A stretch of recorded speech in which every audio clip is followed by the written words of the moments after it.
Good afternoon friends. দাদা এসছে আমার শোরুম দাস অটোতে ফেসবুক চ্যানেল দেখে। ওনার পছন্দ হলো পালসার 125 NS। দাদা কন্ডিশন কেমন পেয়েছো? ভালো। তাহলে তোমার বাড়ি কোথায়? সরগড়া, থানা পুঞ্চা, জেলা পুরুলিয়া। আচ্ছা, তাহলে তোমাকে আমি বাইকের সঙ্গে ফ্রি দিচ্ছি চাবির ring, 2 litre petrol, engine oil.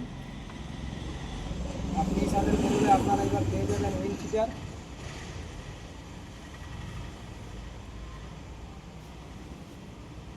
পেপারসপত্র রাখার ব্যাগ, সাইড ব্যাগ আর হেলমেট। তাহলে দেরি না করে আপনারাও চলে আসুন আমার শোরুম দাস অটোতে। আমার ঠিকানাটা হচ্ছে Saltora to Bankura main road, ধাবন স্টেট ব্যাংকের সামনে। আর এই মুহূর্তে যে কালেকশানগুলো রয়েছে আসুন আপনাদের